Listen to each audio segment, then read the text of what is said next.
नमस्कार, मी आर्या शर्मा. आपण पाहत आहात MH52 न्यूज लाईव्ह. वाळू तस्करी जोमात, प्रशासन कोमात. रहिपुरीत गिरणा नदीत JCB डंपरने अवैध वाळू उपसा. चाळीसगाव तालुक्यातील रहिपुरी परिसरातून एक अत्यंत गंभीर आणि धक्कादायक प्रकार समोर आला आहे. गिरणा नदीपात्रातील अधिकृत वाळू ठेका कायमस्वरूपी बंद असतानाही येथे गेल्या काही महिन्यांपासून अवैध वाळू उपसा सर्रासपणे सुरू असल्याची माहिती स्थानिकांकडून समोर येत आहे. स्थानिक भौर ग्रामपंचायतींच्या उपसरपंचांच्या माहितीनुसार काही वाळू माफिया रात्रीच्या अंधाराचा फायदा घेत JCB डंपर आणि ट्रॅक्टरच्या सहाय्याने गिरणा नदीपात्रातून मोठ्या प्रमाणात वाळू उपसा करत आहेत. विशेष म्हणजे हा प्रकार अनेक दिवसांपासून सुरू असूनही प्रशासनाकडून ठोस कारवाई होत नसल्याचा आरोप ग्रामस्थांकडून केला जात आहे. या अवैध वाळू उपशामुळे परिसरातील रस्त्यांची अक्षरशः वाट लागली आहे.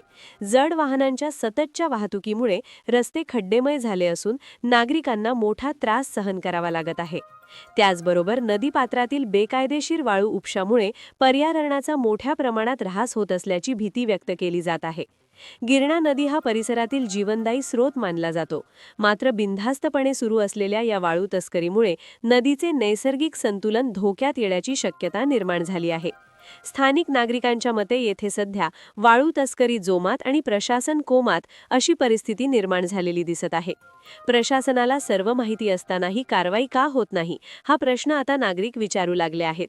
दरम्यान रहिपुरी व परिसरातील नागरिकांनी महसूल विभाग, पोलीस प्रशासन आणि संबंधित यंत्रणांनी तातडीने या प्रकरणाची दखल घेऊन अवैध वाळू उपसा तात्काळ थांबवावा, तसेच संबंधितांवर कठोर कारवाई करावी अशी जोरदार मागणी केली आहे. पाहुयात भौर येथील उपसरपंच काय म्हणाले.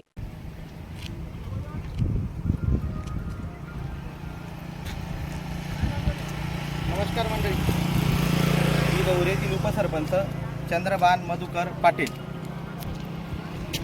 आज दिनांक 3/2024 रोजी सकाळी रहिपुरी गावाहून रेतीचे भरलेले डंपर, या डंपरांची व्हिडिओ शूटिंग मी केलेली आहे. जवळजवळ रहिपुरी येथील ठेका हा जुलै 2025 पासून त्या ठेक्याला स्थगिती आली होती आणि तो ठेका 3 महिन्यापूर्वी कायदेशीररित्या कायमस्वरूपी बंद पडलेला आहे आणि त्या ठेकेदारावर सुप्रीमवर मोठ्या प्रमाणात बंद झालेला आहे. तो ठेका बंद पडल्यानंतर काही रेती माफियांनी जवळजवळ आता 5-6 महिन्यापासून त्या ठेक्याच्या जागेवरून मोठ्या प्रमाणावर चोरटी वाहतूक चालू केलेली आहे. ही चोरटी वाहतूक चालू असताना इथून जवळच आता 2 किलोमीटरवर मेनबारा पोलीस स्टेशन आहे. त्या दिशेने ते सकाळी 6 वाजता 6:30ला ते डंपरे भरून गेलेले आहेत, म्हणजेच मेनबारा पोलीस स्टेशन हद्दीमधूनच गेलेले आहेत ते भरून.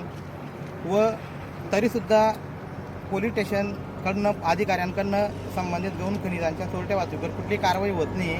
महसूल अधिकाऱ्यांकडनं कुठली कारवाई होत नाही. एवढ्या मोठ्या प्रमाणावर गौण खनिजाची चोरटी वाहतूक होते. प्रशासनाची दिशाभूल करून मोठ्या प्रमाणावर शासनाचं नुकसान होतं आहे, महसूल बुडवला जातो आहे. व हे जे करणारे लोक आहेत, गौण खनिज चोरटी वाहतूक करणारे लोक आहेत, यांना एका राजकीय मोठ्या नेत्याचा यांना पाठबळ आहे.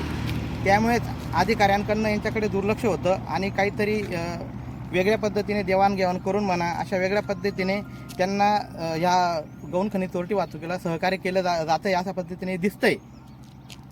संबंधित ठेक्यावरचे काही व्हिडिओ केलेले आहेत मी रात्रीचे, ते त्यानंतर आता सकाळी भरलेले डंपर गेलेले आहेत ते त्या शूटिंगमध्ये मी टाकलेले आहेत. आपण ते बघू शकता. एकीकडे आमच्या भौर ग्रामपंचायतीचे मातोश्री पांजण रस्त्याअंतर्गत 3 रस्ते मंजूर झालेले होते आणि त्याला मंजूर असताना देखील संबंधित गटविकास अधिकारी मस्टर काढायला किंवा त्या रस्त्याचं आम्हाला काम चालू करू द्यायला अडचणी आणतायत वेगवेगळ्या पद्धतीने, बरोबर. आणि दुसरीकडे अशा मोठ्या अवजड वाहनाने रस्त्यांची मोठ्या प्रमाणावर खराबी होते. आता 2 दिवसापूर्वीचा बाजूच्या गावाचा शिदवाडी गावाचा व्हिडिओ आहे मागच्या वर्षी.